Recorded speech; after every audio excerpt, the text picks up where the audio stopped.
कांग्रेस ने young Indian नाम की एक not for profit company, not for profit, जो आज सेक्शन 8 की कंपनी होती है 2013 के एक्ट के हिसाब से, और 1956 के एक्ट के हिसाब से सेक्शन 25 की कंपनी, जिसमें लाभ नहीं होता, जिसमें कोई तनख्वाहें नहीं दी जाती, कोई डायरेक्टर, कोई शेयर होल्डर, कुछ ऐसा नहीं उसको कि कोई डिविडेंड मिल जाएगा या कुछ पैसा मिल जाएगा, प्रॉपर्टी का रेंट नहीं मिल सकता, 1 रुपया यंग इंडियन को लाभ नहीं मिल सकता, क्योंकि वो नॉट फॉर प्रॉफिट कंपनी है।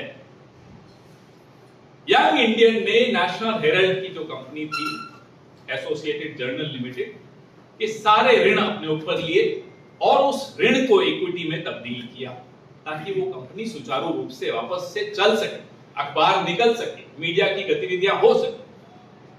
आज वो अखबार चल रही है, लोगों को तनख्वाहें मिल रही हैं। ये सिर्फ एक सफल मॉडल है कि कैसे रिवाइव किया हमने इस आजादी के इस प्रतीक। वो कहते हैं साहब घपला हो गया। जहां 1 रुपया का ट्रांसफर नहीं हुआ हो, जहां 1 रुपया किसी को अर्जित नहीं किया हो किसी ने, और कर भी नहीं सकते, घपला क्या हो? 6 प्रॉपर्टीज हैं नेशनल हेराल्ड, उसमें से 5 लीज होल्ड है। वो अलॉटमेंट इसी शर्त पर हुई थी कि आप इसमें सिर्फ न्यूज़पेपर चलाएंगे, मीडिया की गतिविधि करेंगे, वो बेच नहीं सकते हो। घपला कहां हुआ? और जो 6ठी प्रॉपर्टी है लखनऊ वाली, क्या वो बेची? नहीं, वो फ्री होल्ड, क्योंकि वो अलॉटेड नहीं थी, वो खरीदी गई, अर्जित की गई। नेहरू जी ने यहां तक कहा था कि भले आनंद भवन बिक जाए, मैं नेशनल हेराल्ड बंद नहीं होने दूंगा। ये श्रद्धा थी, ये निष्ठा थी, ये कमिटमेंट थी आजादी के इस आंदोलन की माउथपीस। आप चलाइए ना 5 जन्नी और ऑर्गेनाइजर, और बांटिए ना देश को, जैसा आप चला रहे हैं, जैसा आप बांट रहे हैं देश, मंदिर मस्जिद के नाम पर। आप करोड़ों रुपए की विज्ञापन सरकार के 5 जन्ने को देते हो, ऑर्गेनाइजर को देते हो। हमने कहा क्या कि घपला है? आप अपना काम करिए, लेकिन नरेंद्र मोदी ट्रंप से जितना डरते हैं ना, उतना ही, उससे भी ज्यादा तथ्यों से डरते हैं, फैक्ट्स से डरते हैं। ये फैक्ट्स आपके सामने रखना जरूरी है। आज की वर्तमान सरकार, मैं फिर आना चाहूंगा कि नेशनल हेराल्ड का बहाना लेकर कांग्रेस के सर्वोच्च नेतृत्व को डराने का, धमकाने का, और उसके माध्यम से देश की जनता को फिर एक संदेश देने का प्रयत्न कर रही है, जहां पर कि अपने सबसे प्रिय और अपनी पसंदीदा जो उनकी आपराधिक संस्था है, जिसे मैं कहता हूं कि हमारी आपराधिक वसूली मशीन, जिसको मैं कह सकता हूं, या दूसरे शब्दों में कहें तो आज खुले रूप से सब लोग जानते हैं कि आज की तारीख में इस देश का प्रवर्तन विभाग, ईडी, भारतीय जनता पार्टी का, मोदी जी का, अमित शाह का एक इलेक्शन डिपार्टमेंट बन के रह गया है। और इस ईडी का भले ही हम प्रवर्तन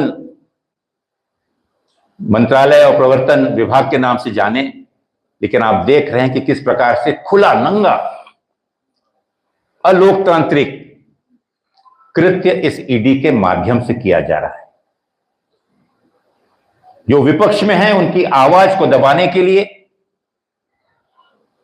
जो कल तक के सख्त सादा भ्रष्टाचारी थे, उन्हें उसका डर धमकाकर, और जिस समय वो कांग्रेस पार्टी छोड़कर अगर भारतीय जनता पार्टी में आ जाते हैं, तो एक वॉशिंग मशीन के रूप में वो पवित्र हो जाते हैं और धन्य करते हैं उस ईडी का, जो उन्हें आंख दिखाकर और फिर उनकी असली जगह पर उन्हें बैठा देती है। साथियों, उठाकर देखिए वो डाटा। अगर 100% में से पिछले 12 सालों में मात्र 1% ईडी डिपार्टमेंट के केसों का फैसला हुआ है जहां पर कि अपराधियों को सजा मिली है। बचे कितने?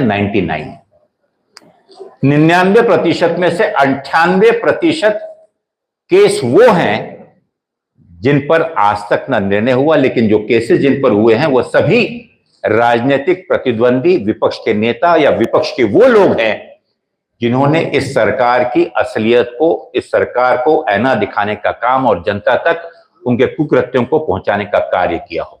ये दुष्प्रचार किया जा रहा है 5,000 करोड़ रुपए की संपत्तियां एजेंट, इनका इनकम टैक्स डिपार्टमेंट असेस करता है और कहता है 413 करोड़ की कंपनी। सवाल ये उठता है कि क्या ये 99 करोड़ रुपए एजेंट लोन नहीं ले सकता था? तो उत्तर है नहीं ले सकता था, क्योंकि एक लखनऊ को छोड़कर बाकी की सारी प्रॉपर्टी सरकारी थी जो लीज पर थी। उन सरकारी संपत्तियों को हम मॉर्गेज नहीं रख सकते थे, उसकी बैलेंस शीट घाटे की थी, कोई बैंक तैयार नहीं था। तो इसलिए कांग्रेस पार्टी ने यह मानस बनाया कि हम अपना दायित्व निभाएंगे, हमारा सामाजिक और देश के प्रति जो दायित्व है वो निभाएंगे, और हमने उनको उसको लोन दिया। उसके बाद आज जो बात हो रही है 2021 में फिर क्या हुआ, जब ईडी ने देखा कि सुब्रमण्यम स्वामी साहब ने तो स्टे लेकर रखा है, तो उसने खुद ने अपनी तरफ से एक मुकदमा दर्ज किया और जांच प्रारंभ की। अब जांच जब प्रारंभ की तो 2023 में उसने संपत्तियों को जब्त करने का एक आदेश जारी किया। उस आदेश में 180 दिन की मियाद होती, जो अगर आप देखेंगे मनी लॉन्ड्रिंग एक्ट 2002 का, तो सेक्शन 5 में उसमें टेम्परेरी एक अटैचमेंट का प्रोविजन है और वो 180 डेज तक होता है। उसके बाद एडजुडिकेटिंग अथॉरिटी उसको अगर कंफर्म करती है तो वो 365 डेज में उसमें चार्जशीट फाइल करनी होती है।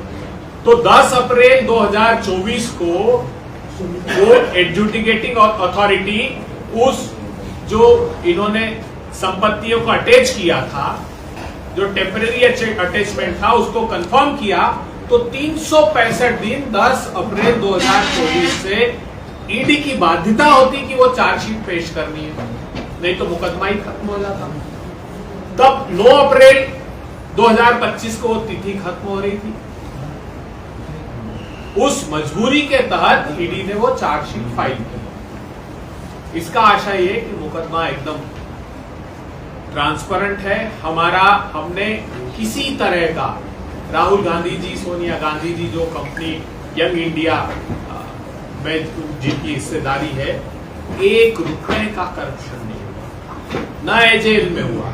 नेशनल हेराल्ड जो मामला है वो सिर्फ और सिर्फ भारतीय जनता पार्टी द्वारा लोगों का, देश में मौजूदा ज्वलंत मुद्दे हैं, महत्वपूर्ण मुद्दे हैं, उनसे जनता के ध्यान को कैसे विमुख किया जाए, ये टारगेट है।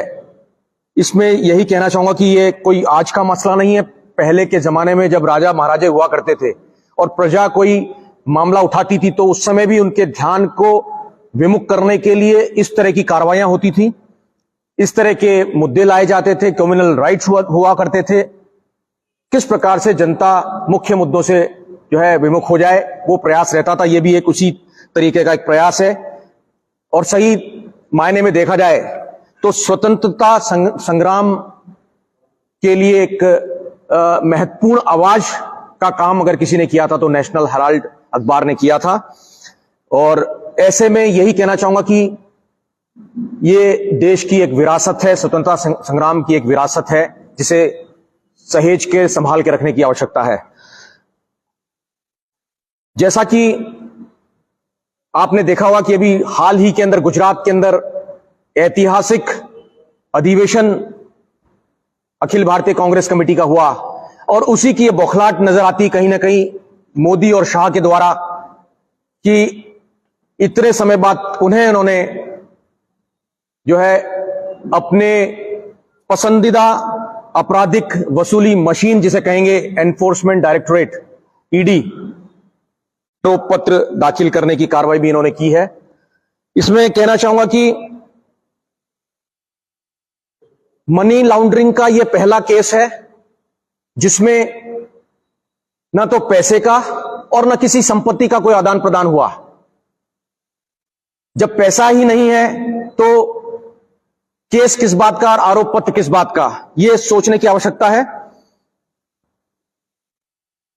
गांधी परिवार के जो भी सदस्य हैं उनके खिलाफ ये बेबुनियादी राजनीति और द्वेष का मामला है।